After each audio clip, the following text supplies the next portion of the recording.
Hello, Reverend Melissa Kennedy here, and this is my Sunday message, but I'm posting it on a Monday. I've had a very busy schedule, and I took a 2 week hiatus from making messages. Sometimes we have to do what we have to do, right, to live a balanced life. And that is so important this year in 2025 to keep things in focus, kind of like 2020 was a year of great focus. 2025 is also a year that we have to keep a focus as well, but on our individual journey and our individual lessons as they present themselves to us as we move forward. So, as I was leaving 2024, I just kept getting the same lesson over and over until finally I was dragged out of 2024 with the lesson solidified that I am to put myself first and to continue to do that and to allow myself time to rest, time to heal, and time to recharge. And the reason I bring that up now is because that's really the energy for this week. And so as I'm taping this, it's actually Monday, May 12th. And happy Mother's Day to everyone yesterday. I hope everyone had a great day. I did. Um, Spending time with my family, my extended family, my mom and my grandkids and my son and his wife. But anyway, I digress. So um, it's about finding time to give yourself the grace to take time out for yourself and to figure out that if we don't put ourselves first, then we're going to suffer because we didn't. So we're always, especially as women, I don't know about men so much because I think men are just in the divine masculine energy and it's okay to just be.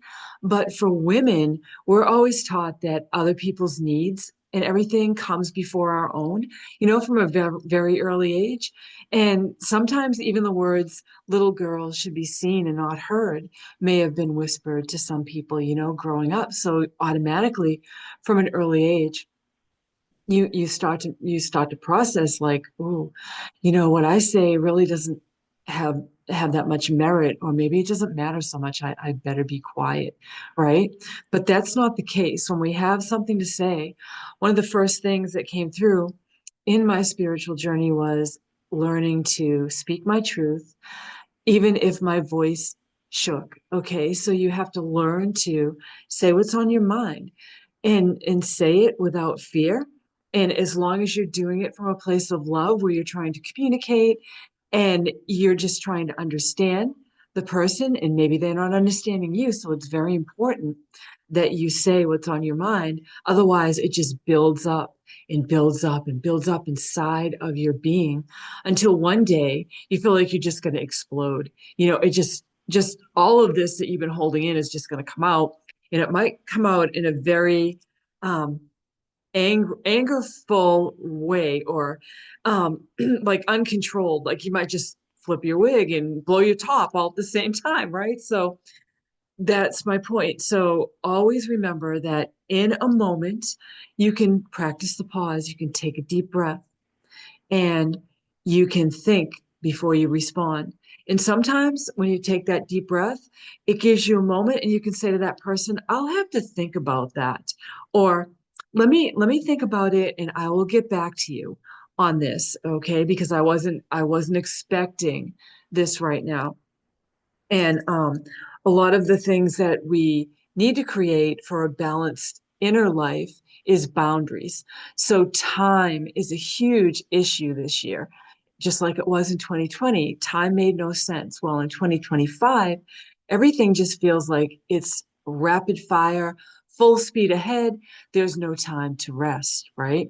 So the universe was saying today that it is time to take a break. I actually, as you know, if you've been watching my messages, I always pull one card, and we actually got the take a break card. And this card comes in to tell us, a life's work, not a season. Get off the treadmill. Okay, so you've got time to think about things. You have time, and if you don't take the time out to rest and recharge, you're not going to achieve what you want to achieve. And if you do, it's not going to feel good once you do it. It's going to feel forced. It might feel rushed.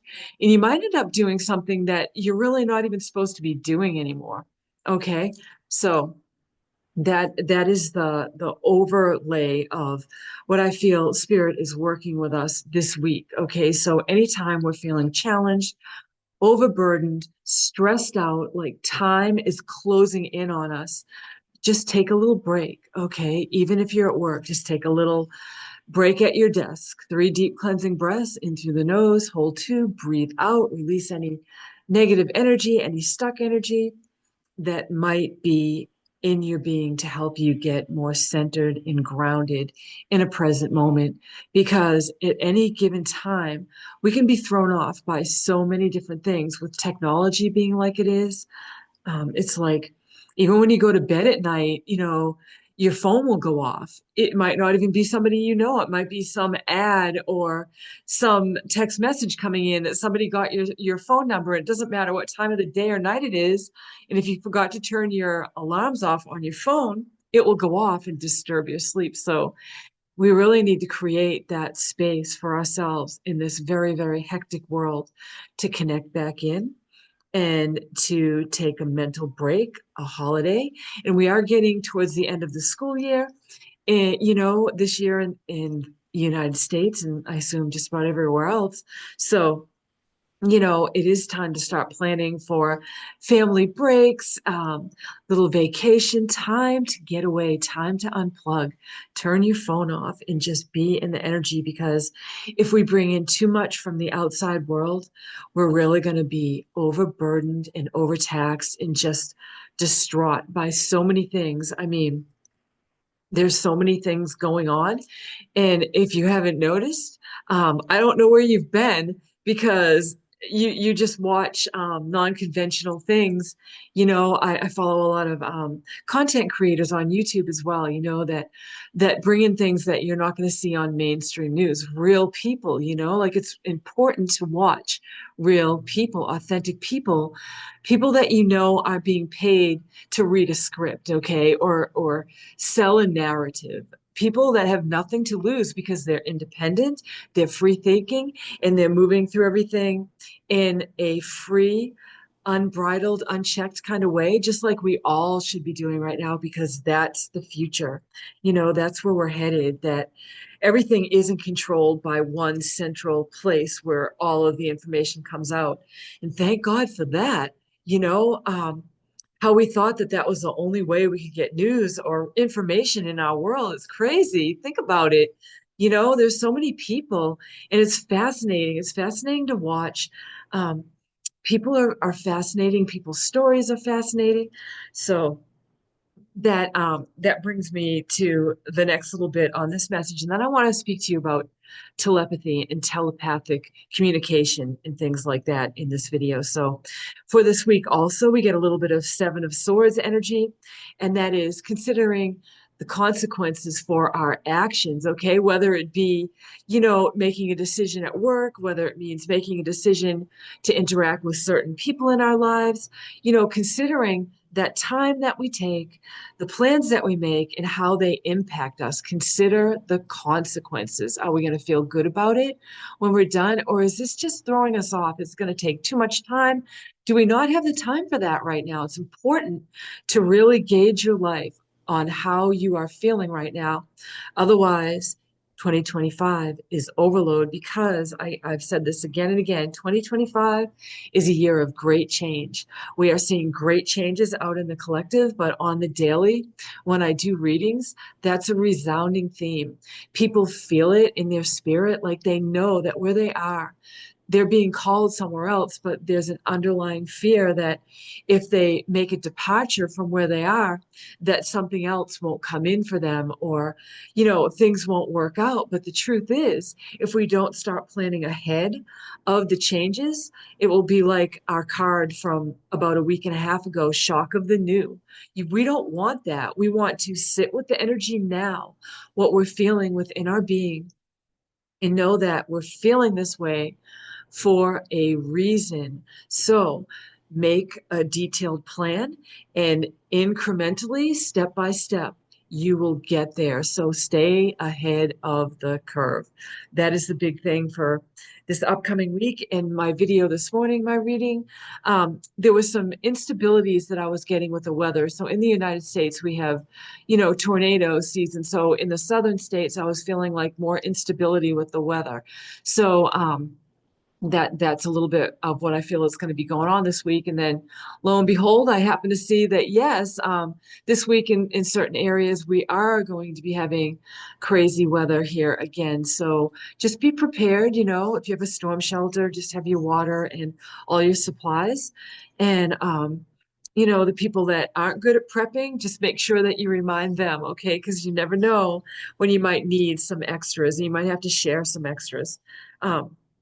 So anyway, so now on to the next part that I wanted to talk about, because as I was meditating, I was getting that I need to talk about telepathy and telepathic communication and how it works and how very, very real it is. Okay. So we're not taught this, that telepathic communication does happen. And for me, I learned this at a very young age when I had my second horse. I had a pony when I was young, and then after I graduated from my pony, I was very tall, so I probably should have got a horse to begin with, but my parents were like, no, we're going to get her a pony first. Whatever. I don't care. I just wanted a horse. So it didn't matter if it was a small version of one or a full grown one. But anyway, I discovered that I was telepathically communicating with my horse. And the way I found this out was like I had lots of trails around where I lived. And so I would map this out in my mind, like where I was going. And then while I was getting my horse ready, grooming, saddling up, all of that, like I was talking to him. I just always talked to him just like a person, right? His name was Domingo. That means Sunday in Spanish. I watched a movie about a letter carrier, and that was his horse's name. And he worked for the Pony Express delivering mail, and I just loved that name anyway. That's what I named my horse. But um, so I would just talk to him and just talk to him like a human, and I just thought, he knows what I'm saying, like he gets it, and just instinctively knowing. And so anyway, I would map out the trails, where I was going, like when I would change directions, the whole route, okay, while I was getting ready. And so, saddle up, and then I would leave for my ride. So I would get off the school bus, run inside, throw my book bag on my bed, and just run outside and go riding. It didn't matter if it was freezing cold out or it was really hot. I was outside with my horse. That's how I grew up. So had a really, really deep connection with the earth and animals. Like that was always my thing. Just loved animals. So anyway, so one day it was becoming very clear to me that something really big was going on between my horse and myself. And so I went through that whole thing where I planned out my route, and I came to a juncture on the trail that split. And so in my mind, I had taken the right hand route, not the left hand. So when I was getting close, right before I was ready to take a right turn, my horse was already going that way. Okay. And I'm like, so I said in my mind, no, we're not going that way today. I changed my mind. And I heard, what? Are you sure? We're going this way. I'm like, no. And there was resistance from my horse. And then I said, no, we're going this way. So I turned him left because I rode Western, and I just leaned the rein over his neck. And he was still a little bit reluctant. He's like, well, I thought we were going this way. I could plainly, clearly hear him speaking to me telepathically in English, in words. Okay. So I was like, I'll be dogged. Like, we really are. This is a real thing. And that was like a really, really big turning point for me. I knew with my cats that I would share things with them, I would talk to them, and I knew they understood me. I don't even know how I knew that. I just instinctively knew. It was just in me. I was like, this isn't weird for me. Like I would just tell my cats things, and I would like tell them things like I would always protect them or take care of them. And one of my cats was pregnant for kittens, and she came looking for me right before she was ready to give birth, and she's meowing and kind of chattering, and she's saying, come on, come on. So she went and she brought me, I had a little box set up in my room and she brought me in there and sure enough, it was time for her to have her kittens. So for some reason, I didn't put it together then. That was like probably several, like 3 or 4 years before this experience with my horse. So my point is, I want to normalize the idea and the notion that it's not really a notion that telepathic communication is real. So how I receive telepathic information when I do readings is I hear it and I hear the messages inside of my head. And so if you booked an animal communication with me, I would get a photo of your animal. I would sit with your animal and just sit with their picture, just the animal alone. And I would just connect with the animal and I just automatic write and I just channel in what I hear. And so it never ceases to amaze me that um, what comes through is like a script for everything that that person wanted to know from that animal. And so we go through the notes and then, I answer all questions, but people are just in awe of how much their animals truly understand them. And right down to the letter. Funny story. One of my dogs, my Pomeranian, was so smart that she knew everything in the English language. Every word that you would say, like she was picking up on it. Even if your animals look like they're not listening to you, trust me, they are. And if they're not really listening per se, they're tuned into your thoughts in your next move, always, okay? Because you'll notice they're always under your feet or whatever. But this little Pomeranian I had, her name was Foxy. It got to the point where I couldn't say what I was going to be doing next because she would either be at the door or like she always barked. People coming to the door, people leaving. She would even bark at people when they left the house. She was nuts, she was crazy that way. So it was funny, but man, I'm telling you, she was a handful for just a little tiny dog under 10 pounds.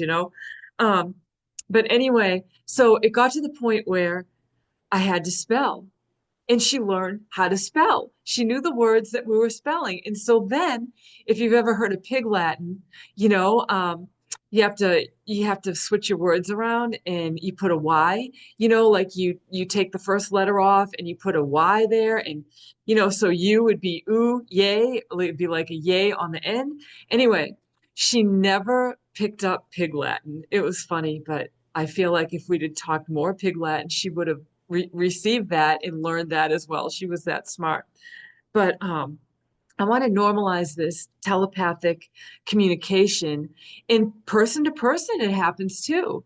It's happened my whole life. Like, hearing what other people are thinking, not intentionally, just their thoughts, just coming to me, just hearing them. And some people broadcast louder than others. And it doesn't happen all the time, but it happens a lot.